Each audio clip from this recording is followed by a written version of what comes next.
Welcome to TezTalks Radio. It's your host, Marissa True, and we've got an exciting episode ahead as I am joined by Stuart Campbell, an augmented reality designer, an XR artist, futurist, co-founder of the AR company iJack, and on top of that, the creator of the Sutuverse, and as well as the Neons project, which is minted on Tezos. So did I get everything, first of all? That was a good summary. Thank you for having me.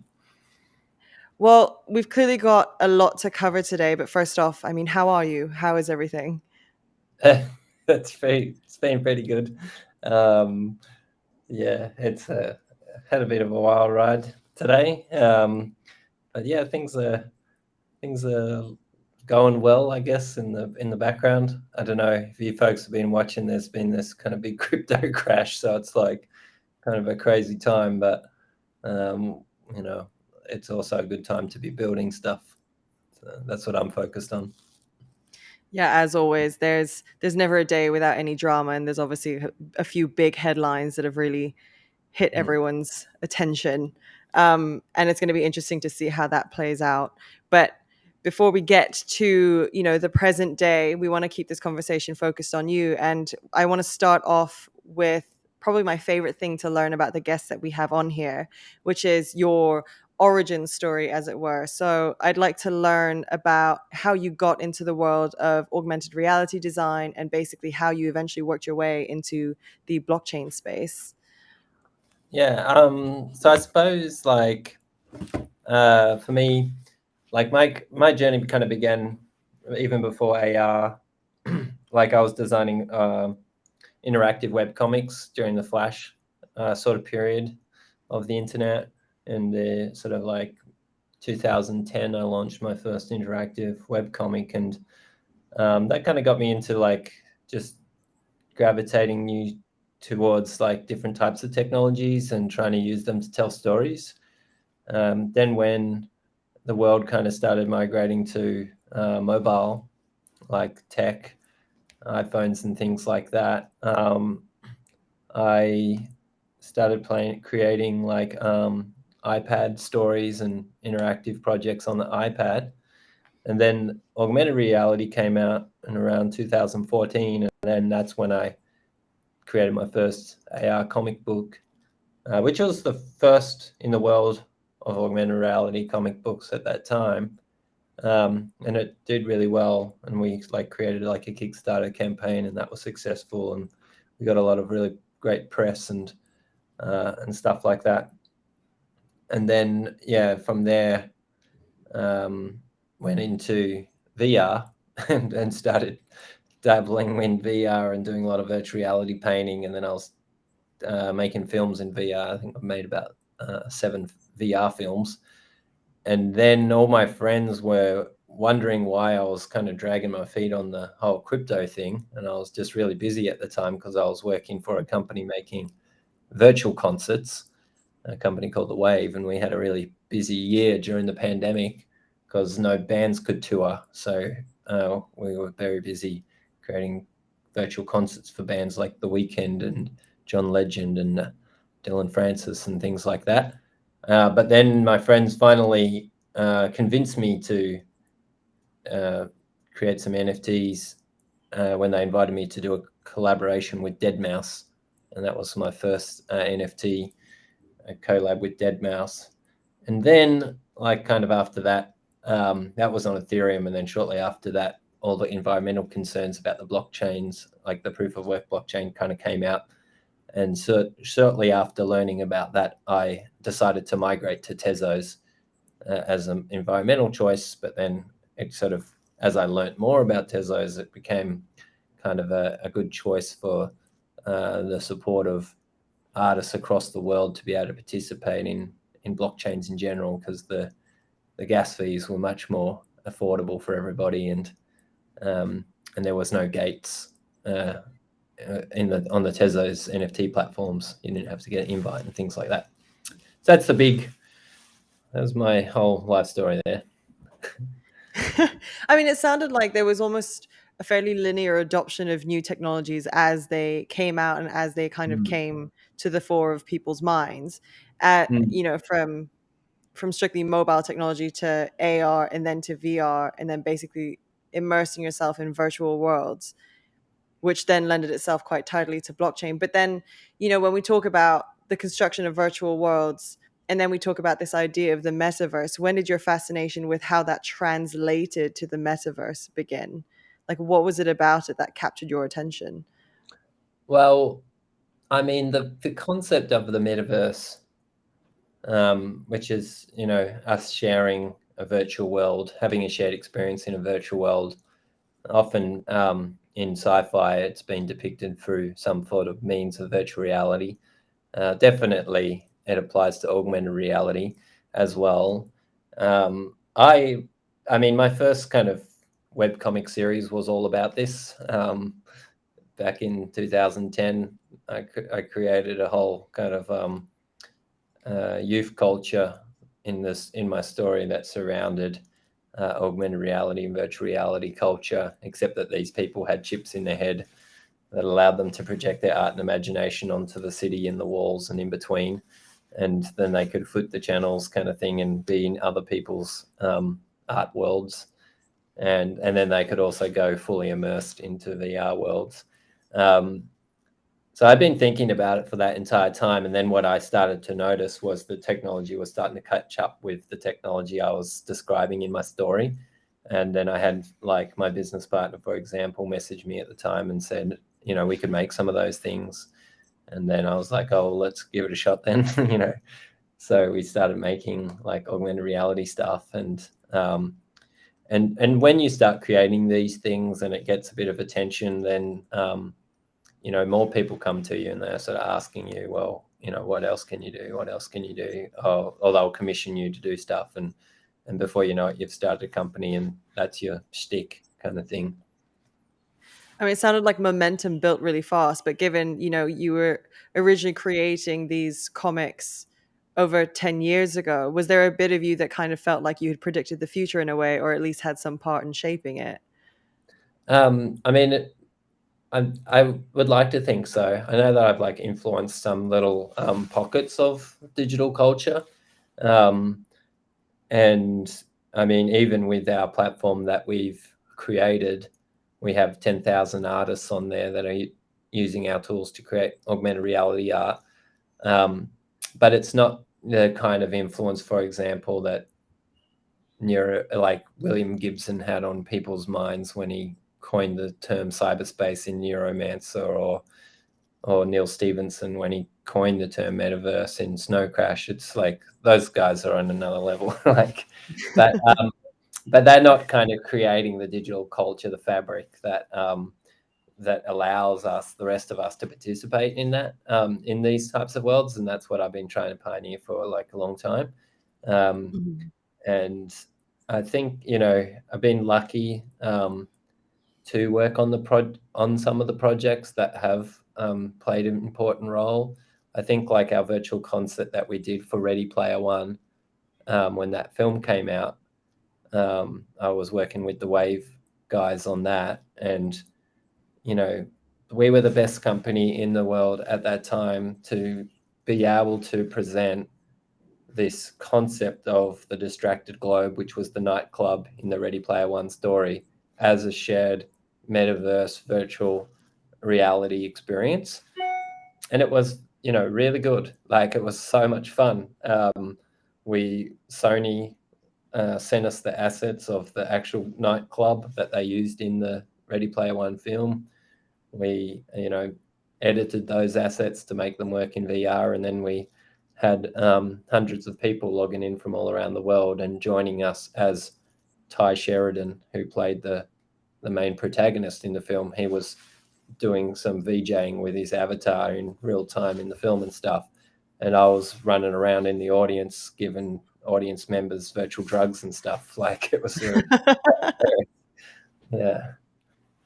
So, I mean, that's awesome because it sounds like in the early stages of experimentation, when it came to hosting a virtual concert, you were given probably the best assets that you could have been granted to play with, which went as far as to let people experience it in the best possible way. It didn't sound like you know, as often with these early tech experiments, the first couple times are a little bit glitchy. They're not exactly smooth running, and maybe the quality isn't as great. But here it sounds like it was kind of A plus from the start. Yeah, it definitely was unparalleled at the time. Like there wasn't any other companies doing that precise thing, virtual reality shared experience concepts. There are other kinds of virtual reality experiences out there, but working with those guys, we were positioned at that time to be the best people to create or execute on that concept. And that's just like one of the examples of the different types of things that I've been involved in over the years. And now I'm like in a, now as I kind of like am a bit more older and mature and and have a reputation as being a pioneer in this kind of space, I'll have companies come to me and say, we've got a new technology. What would you do with it? Which is a Mm-hmm. like exciting kind of privileged position to be in. Recently, for example, Verizon, who have been rolling out their 5G bandwidth across America, commissioned me to create 3 projects that explore what you can do with 5G. So I had like a zero latency. I created like a zero latency 5G multiplayer augmented reality game. I created another experience where we use the lidars on iPhones to turn you into a hologram, and you can interact with the game world as a hologram in real time. And we did a bunch of augmented reality fashion things. And these are all kind of stuff that might be something in the future. They might be kind of commonplace, but right now they're not. I think definitely multiplayer AR games will be quite like commonplace. And I'm not sort of talking about Pokemon Go. I'm sort of talking about like much more immersive and interactive, and being mapped to the world really well and this type of thing. So, Yeah, so we're still very much at the early stages, even if a lot of the technological components are fairly advanced. And I recently watched a TED talk you did where you were talking about kind of the necessary pillars that we were going to have to keep front and center in terms of building, a healthy metaverse, as it were. mm. So as these technologies come together and these experiences become a lot more sophisticated and refined, can you elaborate on these pillars and like why you think they are so fundamental to making sure that we're not creating a beast we can't contain? Right. I mean, it's still going to be really difficult to contain the beast, I think. Um, but the intention with the pillars was like mainly reminders, like Northern Star for us all to sort of remember. The first one being community. We need to all get there together, and be mindful of each other and the different types of people that are participating, and making sure that it's a safe place for everyone, and making sure that access to the technology is evenly distributed. And these should be a priority for all our companies that are embarking on this. Like almost go through a checklist. Are we making this for everybody? Who are we excluding? You know, um, and what efforts are we going to ensure that we are making it inclusive? And then the second one was the technology itself. There's lots of challenges with the technology to create, well, to create shared experiences. Like one of the terms that we hear being thrown around a lot is interoperability. We've entered this era now where we're spending a lot of money on our digital assets. We're investing lots of it into these things through like the purchase of NFTs and things like that. But then we need to ensure that we can take our NFTs with us.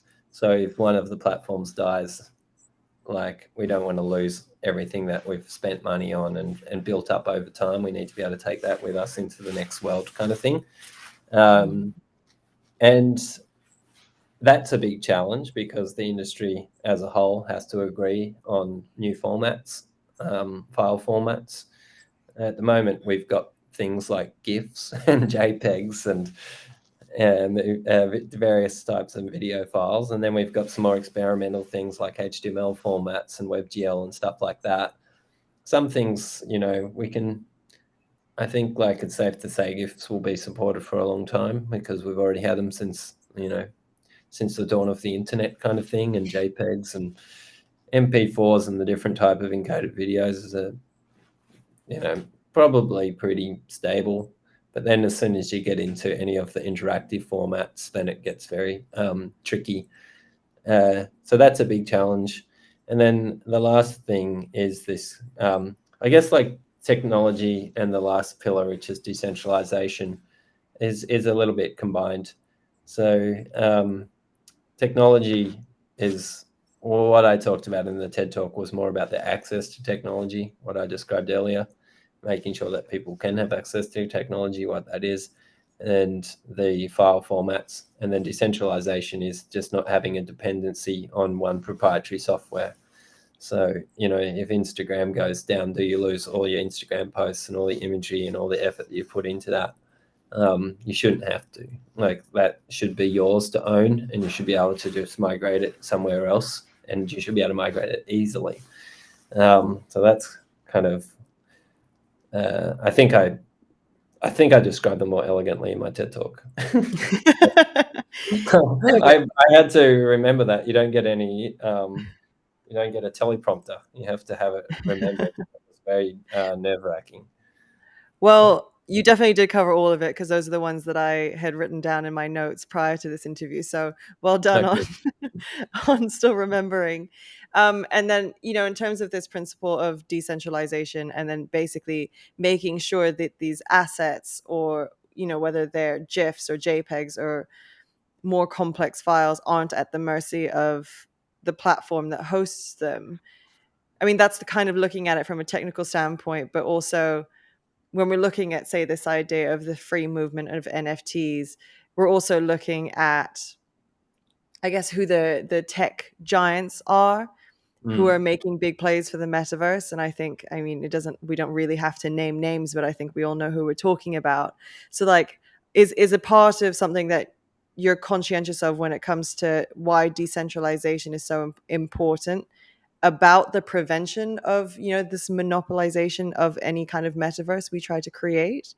Is that a Yeah, concern of I mean, yours? from my personal experience as well, like I've tried to create apps on the App Store for years and things like that, which is obviously owned and controlled by Apple, and it was our only real kind of store, other than the Google Play Store. But Apple has their notorious Apple tax, which they just take 30% off the sale of everything, including like in-game items and stuff like that, or in-app purchases.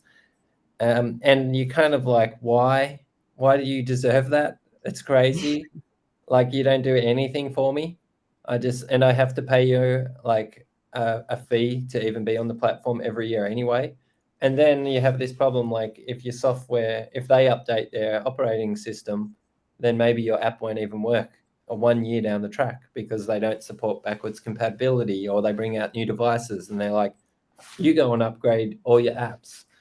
And you're like, why? It costs me so much to make. And I'm giving you 30%. Like, why don't you do something for a change? So of course, when all of these NFT platforms came out and they were governed by us, we felt like we could take that power back and we can make decisions, and we could say like, no, we're going to give, the commission is going to be a lot smaller to keep the platform running, or but then there can be like a DAO to promote like community grants if you want to develop features and stuff like that. So I think like, and then you can also design your own smart contracts and define your own royalties and define all of these things. And I was like, oh, this is so refreshing after just being told how it's going to be for me by someone that doesn't know anything about what I'm doing. I was like, you don't know my life or my choices that I want to make, or the reasons why I want to make them. So I think, for me personally, that was kind of a huge factor. But then also, being a part of a community and hearing everyone else's stories and what was interesting for them, and then going, oh, that's a great idea. And then we could actually go and make it happen. It was like, oh, that's a great idea. Okay, cool. Well, let's just like talk to the platforms and make it happen. And especially in these early days, like a lot of the platforms, like Object, for example, and Hiket on Tezos, was talking to a lot of the platform developers and Versum guys as well about everyone's very responsive because they want their community to thrive and they want their platform to thrive. So um, there was a really good sense of us creating and building together. So in that sense, I guess the onus comes down to, the new platforms that are being built, as well as the creators who are actively choosing to engage with these platforms versus say something like Meta, Mm. and making the conscientious decision to do so that, in the future, creators aren't at the mercy of of these private companies, I guess. But then, is there a concern about the fact that, this is effective now because the communities are still fairly tight knit and these platforms haven't scaled to a level of, say, a Meta or Mm. an Apple, and how we sort of maintain this level of cooperation and collaboration even as, the metaverse scales farther into the future? Yeah, I think like I mean I see it happening already, like all of the and these two things happen simultaneously. So all of these big platforms are announcing their plans for the creator economy. They're all talking about, I mean, YouTube was doing it first for a long time, paying their creators because they recognize that they're bringing traffic and volume to their platform. Instagram has started to, pay out, and they're putting a lot more effort into that, and teaching you how to make money on their platform. And the whole sort of NFT movement really accelerated them to do that. So that's good. With the NFT sort of movement in our independent, decentralized world, where we were finally making money for our digital art and things like this, because we were doing well and thriving, and traffic was getting taken away from those other platforms, they stepped up. So that's a good thing. But and I know a lot of artists that have benefited from that, but then there's also a huge majority of artists that are just not. It's like even with the App Store, it's like great, like some apps are going to get on the front page of Apple, but the front page is only so big. And then if as soon as you're 3 pages in, or God forbid, 170 pages in, you just kind of get lost in the mess. So it still Mhm. comes up to you to like make yourself be seen. And the platforms, like even to reach the platforms, it's going to be very difficult. But when you're connecting with a community, you can all lift each other up together, and it's much easier to do Mhm. when you have a bit more control and governance over these platforms and the growth of these new technologies. So I'm kind of optimistic, and I'm also just a believer in the web. Like even as we are sort of, even though there is such a large amount of people on the biggest platforms in the world, um, things change, and the internet has remained the same, and there's a billion websites out there. Whether or not they're getting traffic to them, the fact that they all exist creates this weird sort of constellation of life and energy.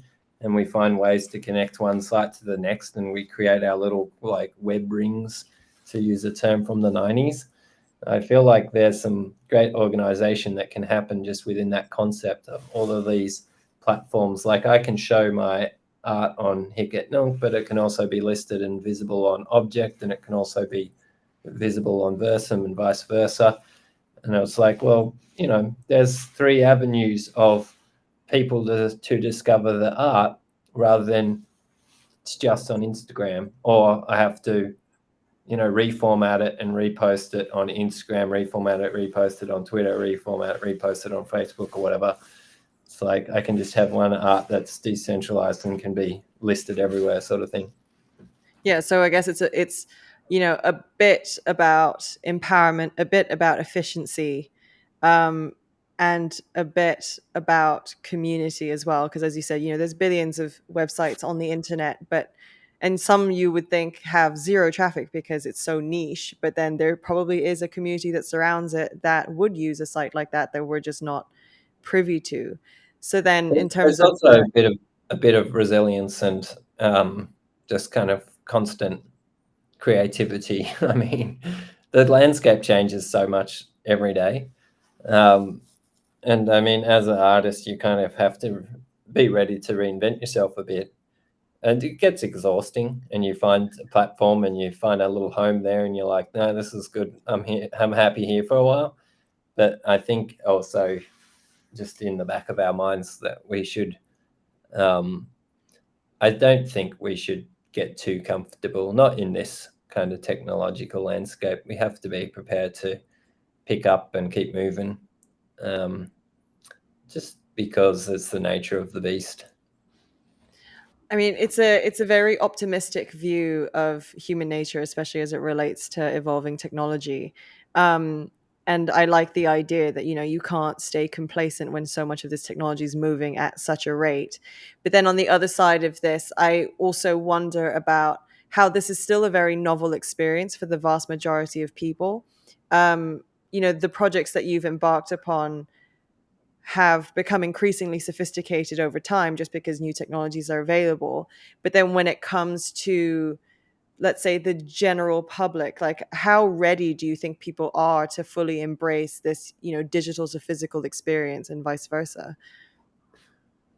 Um, yeah, I'm kind of like, I mean, even for myself, like I like just to sit on the couch and watch a TV show, and I'm happy to have distance between me and the show, and I can be, drawing a picture on my iPad or messing around on my phone or whatever.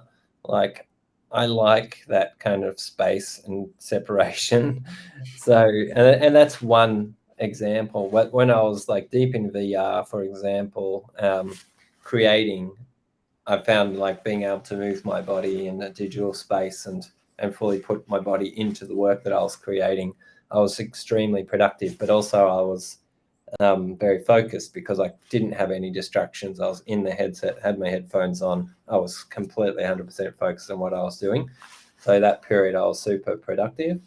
Um, I think like we're going to. It's going to take some time to find what is the space that's suitable for all the different walks of life. Um, I think right now, like, you know, the folks like Zuckerberg are spending absolutely billions putting their company on the line to try to sort of speed up this adoption phase by trying to create these scenarios and trying to wedge them into people's lives so that they try it out and maybe they go, oh, yeah, this is the thing for me. But the adoption has been, I mean, it's sort of increased slowly, but it hasn't been what they hoped for. They haven't hit any of their kind of milestones or anything. Um, but yeah, I feel like I'm not sure, like, I'm not concerned about the rapid pace that they're trying to achieve. I'm happy to have some experiences which are immersive and other experiences which are as we experience most things. Like, I don't know why the world is so um, geared towards this hyper acceleration. Like, just take it easy and, take it as it comes. You might find something you like. And people are, if you're curious, get out there and try a few things, find your little pocket. Um, but yeah, I think, like, I remember putting a grandma into Tilt Brush, for example, and she just absolutely loved it. She wasn't asking me to buy a VR headset the next day, but she was appreciating the experience. So I was like, well, there's hope there. Maybe the next generation of grandmas will be totally buying VR headsets because that's just the time frame that we're kind of dealing with. It's like a digital native.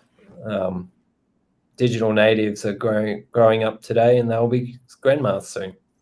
Grandmas and grandpas. So that's the sort of time frame that we're working towards. Yeah, I mean, I think a theme that we consistently touch upon on this podcast is the fact that we are still very early on, not just in, blockchain technology, but some of the associated technologies with it, like creating these extremely immersive worlds. But I think because it feels so within our grasp. That's why I think people are getting a little bit impatient with the rate of development or adoption, just because people know we're on the brink of it, but we just haven't really fallen all the way into it just yet. Mm. And These things go in waves of development too. Like VR had its first big wave of development in the 90s, then kind of disappeared off the radar for 20 years, and then re-emerged. And this happens with all types of technologies. Like the space race was huge, kind of the 70s and 80s, then kind of disappeared off the radar, and then sort of the privatization of the space race kind of kicked off later in the 21st century, in the 2010s and stuff like that. And now there's a resurgence and interest in it. But it could be the case, like we're all like, oh, maybe we'll be in Mars by 2035 and taking recreational trips to space or whatever. But priorities for the world might change in 10 years, and the space race might be replaced by virtual tourism. Who knows? Like it could be shifts like this can happen. So it's kind of hard to know. I wouldn't think. I don't know. I like to have these big, crazy visions sometimes and some ambitions, but I feel like I don't know if I care that much though for it. Like to go, well, like put everything in on it. Like, yeah, this is how it's going to be in the future. I And mean, still, stuff changes too much.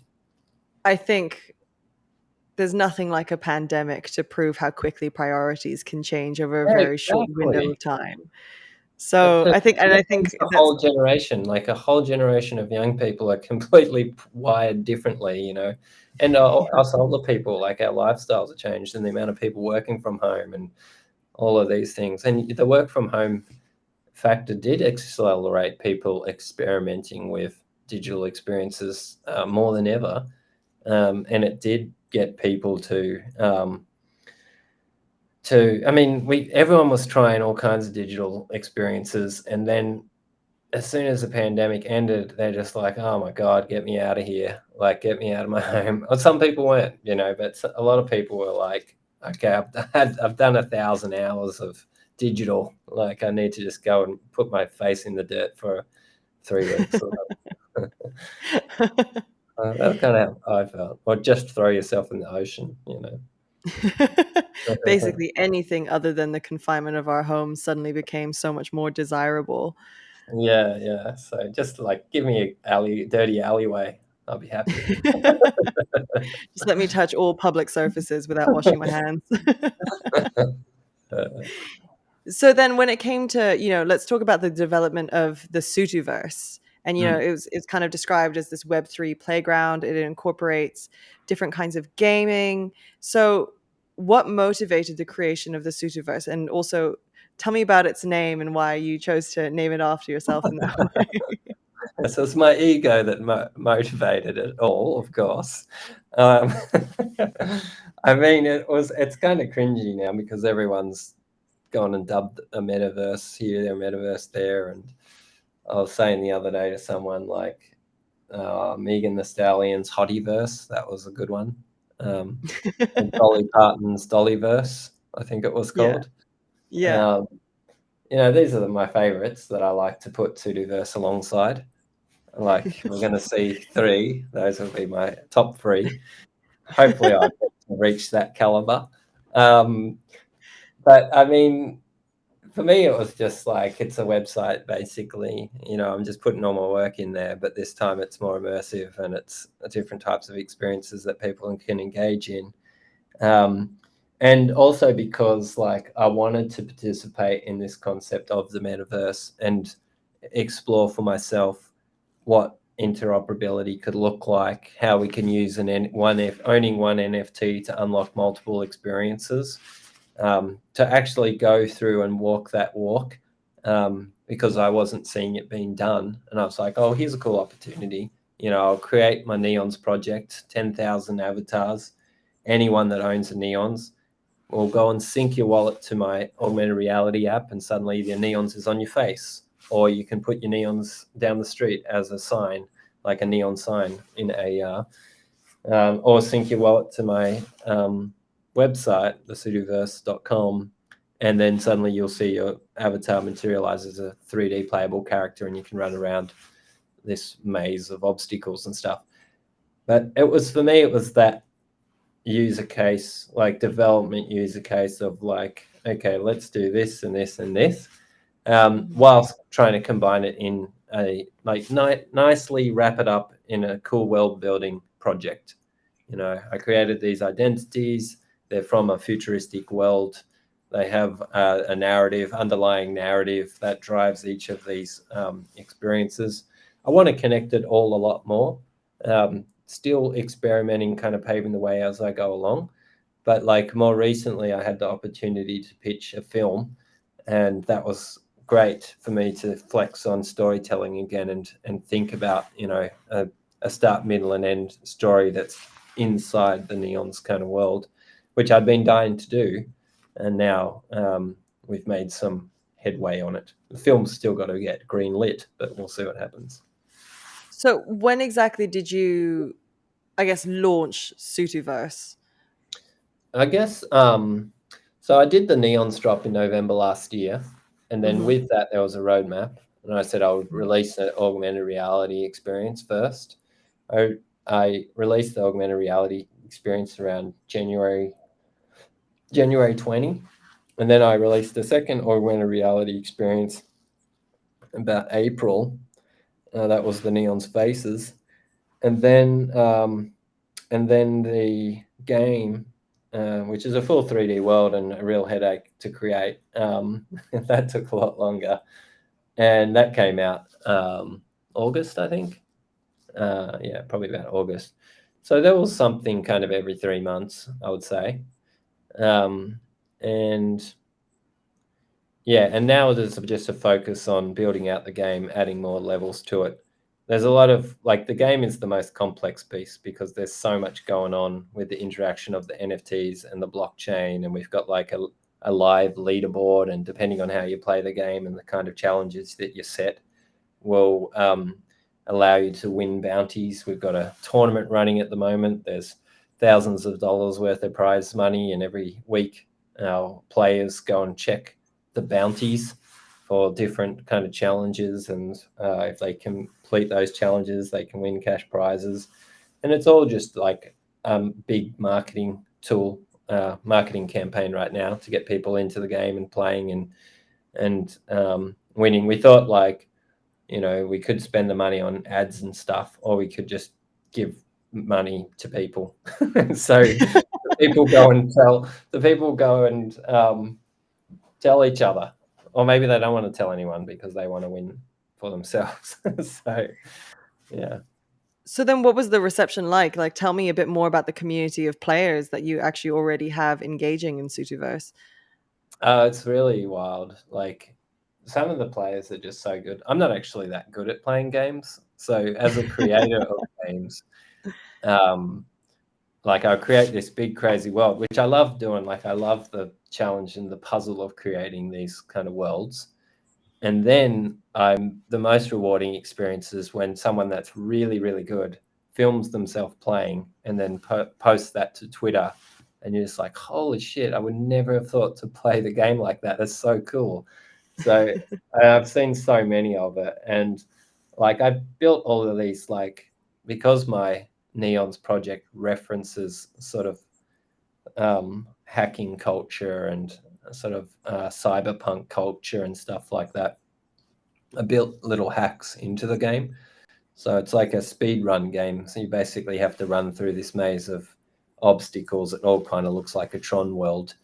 And you can collect different things that will take some time off your timer. And so one day, our wildest player, whose moniker is Faithless, finished the game in minus 39 seconds. I was like, wow. Minus 39. Yeah, I was like, how did he, like, what the heck? I thought that it could be possible one day to break zero, but I didn't think someone would be able to do it within the first few weeks. And so then it sort of changed the whole. I think, you know, we're probably the first speed run game in the world where you can actually finish the game in under 0 seconds.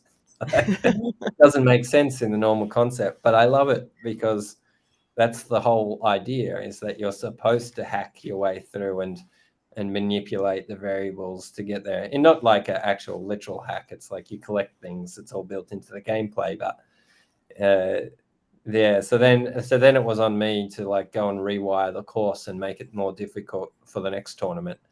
And then I was like, okay, at the moment they haven't broke 0 on the latest version of the course. I think the best time is like 13 seconds. And that's still really crazy. And I was talking to Faithless today, and he said, I still can't believe, and I still don't even know how I got to 13 seconds on the current course. So anyway, that's stuff that I love. I love just chatting to the players about it.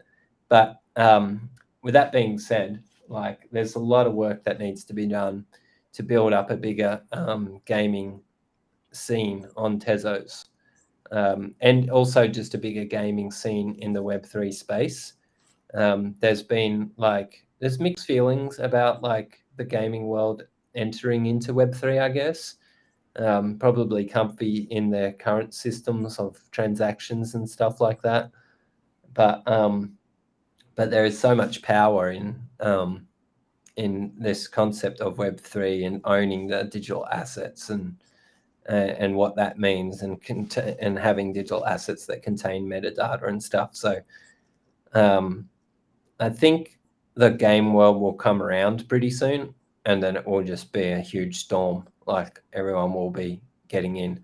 But what we're doing is kind of paving the way with what that looks like, which is exciting for us. Yeah, I think we've seen kind of little nibbles here and there of the gaming giants, namely, Ubisoft experimenting with NFTs and seeing how that would fit into their greater game ecosystem, because obviously they've just got so many under their portfolio. But I think it's going to take success cases to really build the confidence, because at the moment it's probably perceived as a bit of a high risk play. But I think what I like about what you were sharing about the Sutuverse is just that it seems like a very experimental and two-directional conversation, that you're directly engaging with the players, almost like its own focus group, to see what needs building out, what needs changing, and also what's really, really working. So it kind of, so I think, I mean, I'll ask you, what are some of the patterns that you started to observe that you think are going to be so important going forward based on what you've learned through the games that you've built on Sutuverse? Well, I think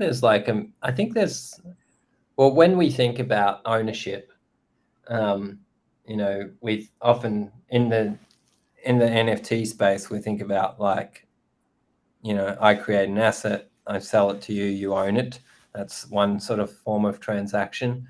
Another form is like you buy an avatar and you buy its accessories and things like that, or you buy other game world properties, and that's ownership. But then there's this whole other arena of user-generated content, where the users can create their content that they could modify their own avatars and their worlds with that, and then sell that on as well, and other people could adopt it. I'm sort of very interested in that. I've watched the explosion of platforms like Minecraft and Roblox, for example. It's just bonkers, like how crazy it's just exponentially grown over the last few years. I think Roblox has like 50 million people playing a day, and they're building their own games, and they're just grabbing libraries of different things from here and there and mashing them all together. And it's extremely creative what so many people are creating. I chat to my 7-year-old neighbor, and he's just a wizard at pulling these little worlds together. It's so impressive. I think that's fantastic for creativity, and I like the idea of facilitating that. So a big part of what I do in my career as well is, not only am I an artist, but I'm creating tools to help other artists create these types of things. And so I see this as the next big challenge in many ways. It's like previously, like with my augmented reality company, we created a platform that came out of me creating the augmented reality comic. I had a lot of artists saying, oh, how can we make augmented reality comics? And I was like, well, let's just make a tool so they can do it.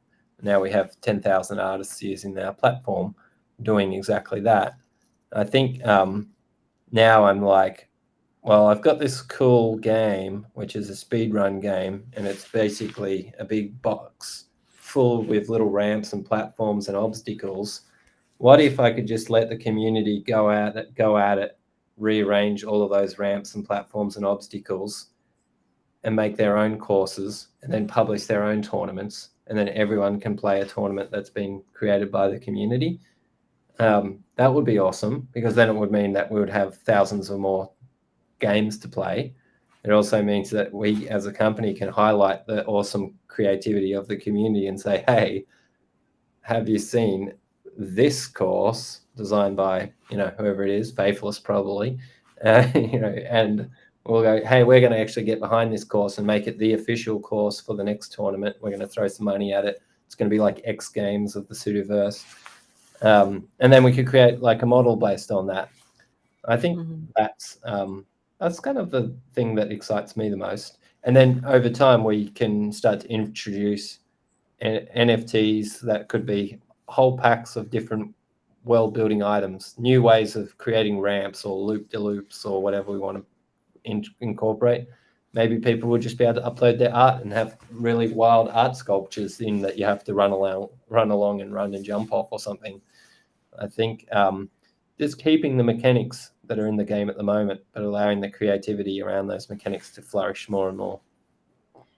Yeah, I mean, it sounds like basically climbing up, but also ensuring that the ladder stays intact behind you, and by providing other creators and artists and fellow gamers all the necessary tools to really max out the potential of what this could be, which means that I guess it's probably very, very hard to cast a prediction as to what this looks like. And I think another field that unfortunately we won't have time to tap on in this conversation is basically seeing where the art world blends into the gaming universe, because I think art and gaming are two industries or fields where NFTs have consistently proven their use cases for.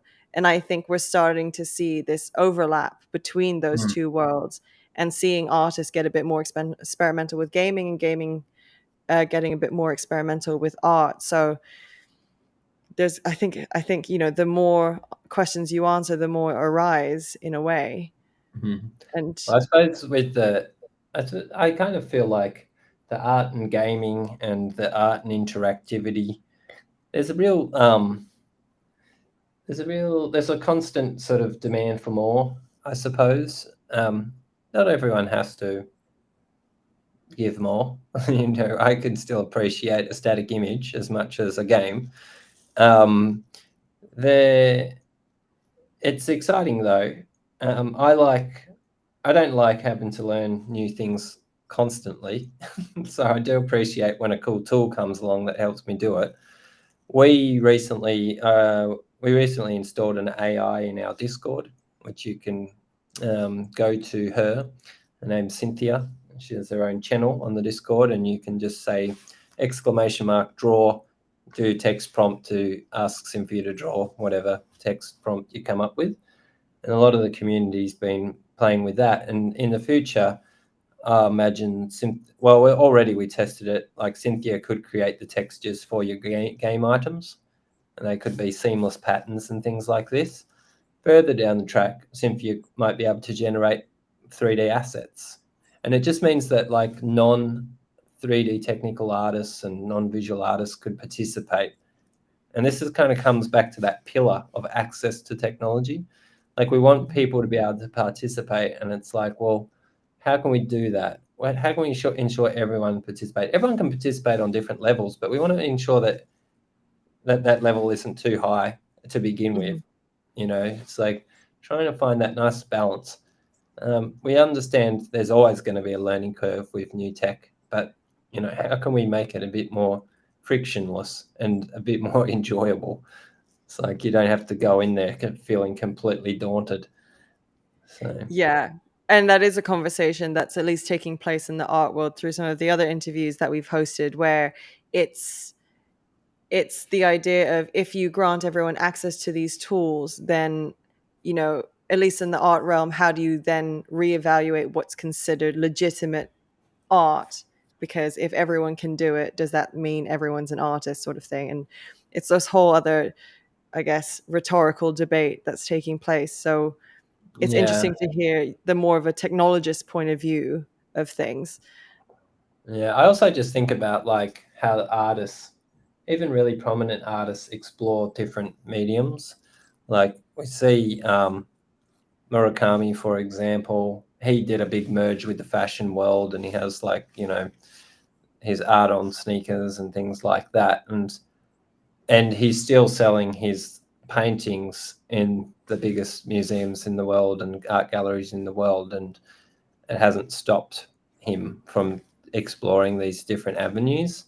So I think it's good that there's case studies for us as artists as well, that it's okay um, to explore these different areas, and it doesn't take away the integrity of your art. Art can still be good even if you go and decide to make some video games or something like that. I also feel like there's, some advantage of being an artist and having a different worldview to maybe being completely indoctrinated into the gaming world and gaming system. Like I said before, we are probably the only speed run game where you can get under zero. Was a bit of an accident, but like, it was something that came out of like just thinking a little bit differently about the genre, because I don't play a lot of speed run games or anything. I don't know what the norm is. But I just like the idea of running around in this crazy maze and jumping and flipping everywhere, because that's the kind of dreams that I have, at night when I go to sleep and I'm lucky and remember my dream. Well, I So, mean, in as far as art's always got creative potential as its underpinning, I think we're only at the very beginning of where this is all going to go. I'm very mindful of your time as well, because I know you've got father duties in the evening, and we don't want to keep you here for too long. yeah, So okay. I think the final question that I'd like to ask to wrap up the conversation is basically, what is the thing that you're most excited to see coming up? Um, I mean, the thing that first popped into my mind when you asked me that, and like, I'm kind of like nervous and excited about it, but this is maybe because this is like a really current discussion right now, like what you were talking about with AI. But we will get to a point where we will be able to ask the AI to go and make a game like Circuit Breaker. Go and make a speedrun game in a Tron world where our characters look like cyberpunks doing parkour flips and wall rides and stuff like that. And you write this big 2-page long prompts, 2 pages of text prompts, or you're having a conversation with the AI and you're constantly updating it on the fly, but out spits a game and it's completely playable. Like right Mm. now, we're creating images and we're getting to the point of creating videos and animations with text prompts. We will get to a point where we'll just describe a game and it will just be spat out. That's like mind-bogglingly like crazy and exciting to me, but also like it kind of gives me heart palpitations. Like I don't know, like what will that mean for the industry? You're kind of like terrified a little bit for your whole livelihood or something, but then like we just always figure out a way to adapt, so it might not be a bad thing. So I'm kind of that's exciting. And then other than that, it's like probably going to space would be cool. So there's the big picture of the vast potential of AI, and then there's also just, perhaps a holiday in space might be nice, which is a beautiful and simple way to close. So. Yeah, just floating. That's all we need. just We just need to you in an balance it oxygen out. tank. Yeah, so that's true. Yeah. Well, So, I mean, Sutu, thank you so much for all of your perspectives. Like, this has been extremely enlightening, and it's really exciting to see everything that you're working on. And I'm pretty sure that we're going to cross paths at another point soon, hopefully in real life rather than through a virtual window. So, thank you again, and thank hopefully we'll you. chat soon. Cool. Thank you so much. Bye.